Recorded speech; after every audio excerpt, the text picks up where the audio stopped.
Hi, I'm Elliott and this is Mental Floss on YouTube. Today I'm going to talk about some misconceptions that television, my favorite thing, taught you.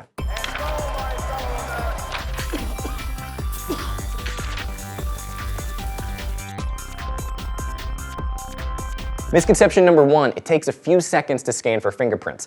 On shows like CSI and Law & Order, the characters seem to have these unlimited resources. Instant fingerprint scanning and recognition is one of those. In reality, they would probably use the FBI's integrated automated fingerprint identification system. It takes around 27 minutes to search through its 70 million criminal fingerprints. Processing for a civilian's print takes an average of an hour and 12 minutes to search through 34 million prints. Misconception number 2, forensic labs are 100% accurate. This misconception is so common that it's even been given a name, the CSI Effect. It has been studied because jurors who watch the show are less likely to be convinced by evidence unless it involves forensic science. In reality, according to the Washington Post, between 2002 and 2012, quote, failures were reported at about 30 federal, state, and local crime labs serving the FBI, the Army, and 8 of the nation's 20 largest cities. A study was actually conducted at Arizona State University about the CSI Effect in 2007. One forensic scientist that they interviewed estimated that 40% of the science portrayed on CSI does not exist in real life. Shocker. Yet, viewers of CSI tend to rate themselves higher than other people when asked about their knowledge of forensic science. Misconception number 3, police officers always need warrants to search.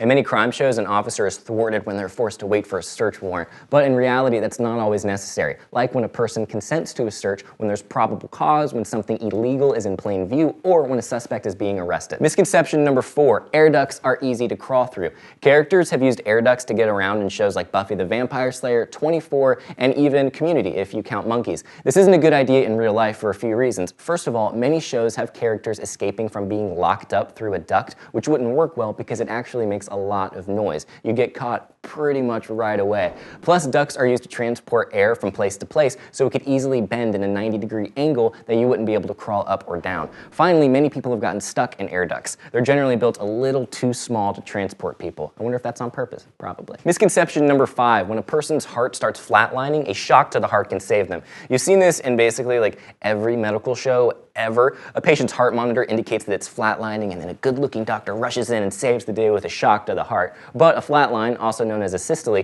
can be fixed with CPR or with a vasopressor and adrenaline. This is for very complicated scientific reasons that I don't really have time to get into, so I'll just quickly talk about when the shocks do and don't work. Basically, when someone is in cardiac arrest, a shock to the heart can cause electrolytes out of cells within the heart. Due to the different electrical charges of those electrolytes, the heart might start pumping again. A person who is flatlined, on the other hand, doesn't have those different electrical charges that those electrolytes need for this to work. A shock to a flatlined heart will just burn it. Misconception number 6, affairs, lies, and murder are rampant in the White House. Some shows portray a career in politics as the most dangerous thing you could possibly pursue. It's actually not that way in real life, at least according to Barack Obama, that is. While talking about scandal, he has said it's not that exciting, noting that staffers don't have enough time to engage in too much scandalous behavior. Misconception number 7, minimum wage workers can afford beautiful, spacious apartments. Bankrate.com recently consulted a few real estate brokers to see just how much television apartments would cost in real life. In 2 broke girls, Max and Carolyn, live in a fairly small apartment in Williamsburg. In reality, it would probably cost around $2 grand a month in rent.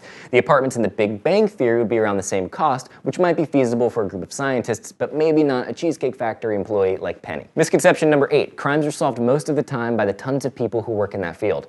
Let's be honest, shows like CSI and Law & Order can be real downers. Well, it turns out these shows have a kind of optimism as well, because Detective Olivia Benson and her various television peers are very, very good at their jobs. They solve pretty much 100% of the cases that they see. In reality, the NYPD solves around 57% of homicides. Interestingly, people who watch these shows often also overestimate the percentage of the population who are lawyers and police officers.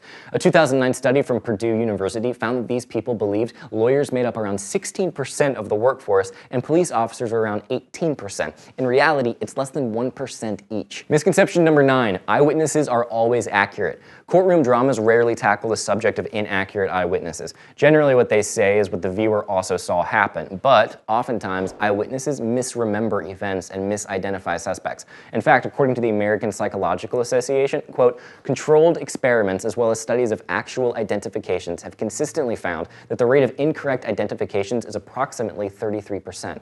Guys, That's 1 in 3. Misconception number 10, emergency room workers are constantly saving people from heart attacks and strokes. I'm not going to tell you when to go to the emergency room and when not to go, but shows like ER and Grey's Anatomy really confuse their viewers about what the ER is all about. Chest pain and abdominal pain are the two most common symptoms for people visiting emergency rooms, but unlike on TV, these visits generally don't end in a doctor saving a life. People visiting the ER who are actually experiencing heart attacks, strokes, or appendicitis are in the minority. Thank you for watching Misconceptions on Mental Floss on YouTube, which is made with the help of all of these nice people. If you have a topic for an upcoming Misconceptions episode that you would like to see, leave it in the comments and we'll check it out. And I'll see you next week. Bye.